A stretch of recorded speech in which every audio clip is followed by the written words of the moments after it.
ఉన్నోడు మరింత ఉన్నోడిగా మారితే కాస్తంత మెరుగైన పరిస్థితుల్లో ఉన్నవాళ్లు మాత్రం సర్వం కోల్పోయారు. కరోనా లాక్డౌన్ దెబ్బకు మధ్యతరగతి ప్రజలు పేదవారైపోయారని నివేదికలు చెబుతున్నాయి. మరదేంటో చూద్దాం. కరోనా సంక్షోభంతో మధ్యతరగతిని సైతం పేదరికంలోకి వెళ్లేలా చేసిందని తాజాగా నివేదికలు వెల్లడిస్తున్నాయి. భారత్ వంటి అభివృద్ధి చెందుతున్న దేశాల్లో ఈ పరిస్థితి మరింత పెరిగిందని చెబుతున్నాయి. మరదెలాగో ఏంటో లెట్స్ వాచ్. కరోనా కారణంగా విధించిన లాక్డౌన్లతో పేదరికం మరింతగా విస్తరించడం ప్రారంభించింది.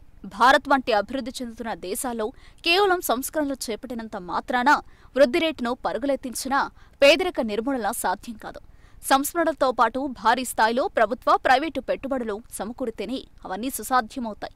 కోవిడ్-2 దశలో సృష్టించిన ఆర్థిక సంక్షోభం పేద, మధ్యతరగతి ప్రజల జీవితాలను అతలాకుతలం చేసింది.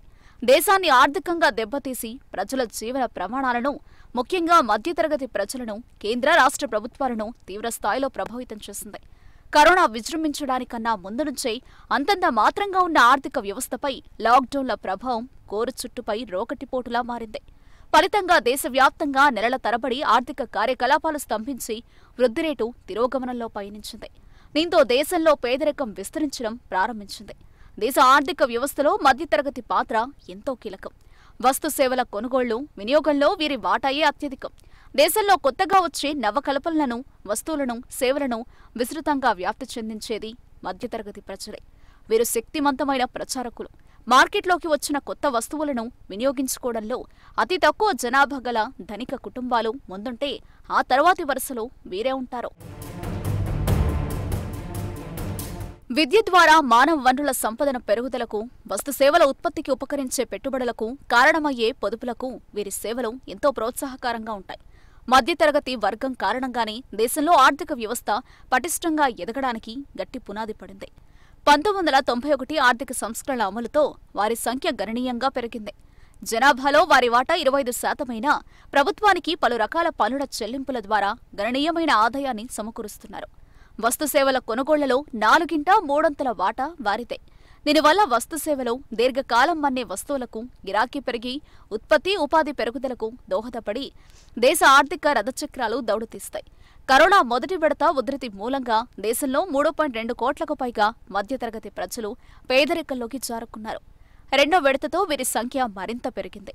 గతేడాది ఆగస్టు 30 నాటికి దేశంలో నిరుద్యోగిత అత్యధికంగా 8.13% నమోదైంది. రెండో ఉధృతి కొనసాగుతూ మూడో విడత పొంచి ఉన్నందున ఇది మరింత పెరిగే అవకాశం ఉంది. ఫలితంగా మరిన్ని మధ్యతరగతి కుటుంబాలు పేదరికంలోకి వెళ్లిపోతాయనడంలో సందేహం లేదని ఆర్థిక నిపుణులు చెబుతున్నారు. 2021 జనవరి నాటికి ఉపాధి కోల్పోయిన వ్యవసాయేతర శ్రామికుల్లో 1.37 కోట్ల మంది వేతన జీవులు, చిన్న మధ్యస్థాయి వ్యాపారులే ఉన్నారు. ప్రజలు పేదరికంలోకి జారుకోవడానికి కరోనాతో పాటు పెరుగుతున్న నిత్యావసర సరుకుల ధరలు కూడా ముఖ్య కారణంగా నిలుస్తున్నాయి. పెరిగే ధరలు పేద, మధ్యతరగతి కుటుంబాలు ఇతర వస్తువుల కొనుగోలుకు ఉపకరించే ఆదాయాన్ని హరిస్తూ పొదుపుకు దూరం చేస్తున్నాయి. పెట్రోలు, డీజిల్పై కేంద్రం భారీగా పన్నులు పెంచడంతో వాటి ధరలు పైపైకి ఎగబాకుతున్నాయి. మధ్యతరగతి కుటుంబాలకు ఆసుపత్రి బిల్లులు, పిల్లల బడి రుసుములు భారంగా మారాయి. వీటన్నింటి ప్రభావంతో వస్తు సేవలకు గిరాకీ మరింత తగ్గింది. పారిశ్రామికవేత్తలకు భారీ స్థాయిలో మొండి బకాయిలు రద్దు చేస్తూ కార్పొరేట్ పన్నును తగ్గించిన ప్రభుత్వం మధ్యతరగతి ప్రజలు ఎంతగా సతమతమవుతున్నా ఎలాంటి సంక్షేమ కార్యక్రమాల్ని ప్రకటించలేదు. కరోనా కష్టకాలంలో ఆదాయపు పన్ను నుంచి ఉపశమనం కల్పించలేదు. ఆత్మనిర్భర్ భారత్ కింద ప్రకటించిన పలు పథకాల్లోనూ వీరికెలాంటి చోటు దక్కకపోవడం గమనార్హం. దేశంలో లాక్డౌన్లు, ఆంక్షలతో పేదరికంలోకి జారుకున్న మధ్యతరగతి ప్రజలు మరో 5-6 ఏళ్ల దాకా పూర్వస్థితికి వచ్చే అవకాశం కనిపించడం లేదు. దేశ జనాభాలో 50% దిగువ స్థాయి ప్రజల వద్ద ఉన్నంత సంపద కేవలం 1% అగ్రస్థాయి ధనికుల వద్దే పోకైంది. అయినా శ్రీమంతులు ఉత్పాదక కార్యక్రమాల్లో పెట్టుబడులు పెట్టకుండా స్టాక్ మార్కెట్లలో పెట్టి తమ సంపదను కేవలం ఏడాది వ్యవధిలోనే 35% పెంచుకున్నారు. మధ్యతరగతి ప్రజానికం మాత్రం పెట్టుబడి నష్ట భయాలతో తమ మిగులు ఆదాయాన్ని బ్యాంకుల్లోనే దాచుకున్నారు. 2020-21లో బ్యాంకు డిపాజిట్లు 11.4% పెరగడం ఇందుకు నిదర్శనంగా నిలుస్తోంది. ప్రపంచంలో ఏ దేశానికైనా మధ్యతరగతి జనాభా తగ్గిపోవడం క్షేమకరం కాదు. ఆర్థిక వ్యవస్థకు బలం చేకూరాలంటే ప్రభుత్వాలు మధ్యతరగతి ప్రజల్ని తగిన రీతిలో ఆదుకోవడం మంచిది. దీనివల్ల వృద్ధి పరుగులు పెడుతూ వినియోగదారుల్లో విశ్వాసం ఇనుమడిస్తుంది. కరోనా కారణంగా దక్షిణాసియా, సహారా ఎడారి దిగువ దేశాల్లో పేదరికం మరింత పెరిగిందని ప్రపంచ బ్యాంకు పేర్కొంది. భారత్లో కోవిడ్కు ముందే ఎక్కువగా ఉన్న పేదరికం వైరస్ కాలంలో తీవ్రమైందని, ఈ నేపథ్యంలో పేదరికాన్ని తగ్గించి సమ్మిళిత సుస్థిర అభివృద్ధి సాధనకు ముమ్మరంగా కృషి చేయాలని నిపుణులు సూచిస్తున్నారు. కోవిడ్ మహమ్మారి ఇప్పటిదాకా దేశాల్లో 50 లక్షల మందిని బలికొని దారిద్ర్య నిర్మూలనలో దశాబ్దాల ప్రగతిని వెనక్కునెట్టింది. కరోనా వల్ల ప్రపంచమంతటా 7.1 కోట్ల నుంచి 10 కోట్ల వరకు ప్రజలు దారిద్ర్యంలోకి జారిపోతున్నారని ప్రపంచ బ్యాంకు తెలిపింది. కోవిడ్ కారణంగా కొత్తగా పేదరికంలోకి జారిపోయిన వారి సంఖ్య ఈ ఏడాది 16.3 కోట్ల దాకా పెరగనుంది. ఇప్పటికే కటిక పేదరికంలో మగ్గుతున్న 130 కోట్ల మందికి వీరు అదనం. ఇండియాలో 91% ఉపాధి అసంఘటిత రంగంలోనే లభిస్తుంది. కోవిడ్ కాలంలో ఈ రంగంలోని వ్యాపారాలు, చిన్న పరిశ్రమలు కుదేలై లక్షల మంది ఉపాధిని కోల్పోయారు. కోవిడ్ వల్ల ఈ ఏడాది అదనంగా 23 కోట్ల మంది పేదరికంలోకి వెళ్లిపోతారని నిపుణులు మదింపు చేశారు.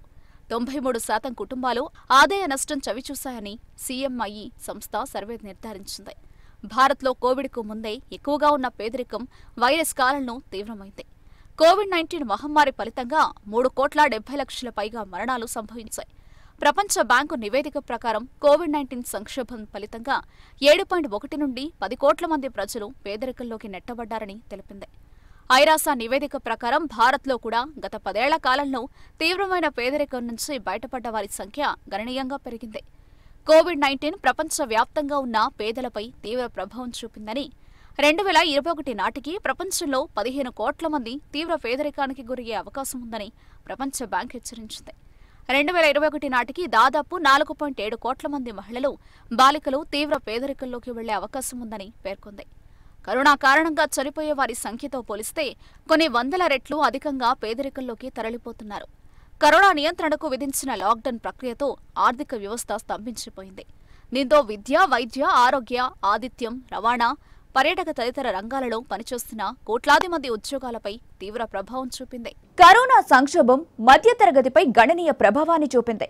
లాక్డౌన్ వేళ ఉపాధి కోల్పోయి వీరంతా పేదరికంలోకి నెట్టివేయబడ్డారని వివిధ నివేదికలు వెల్లడిస్తున్నాయి.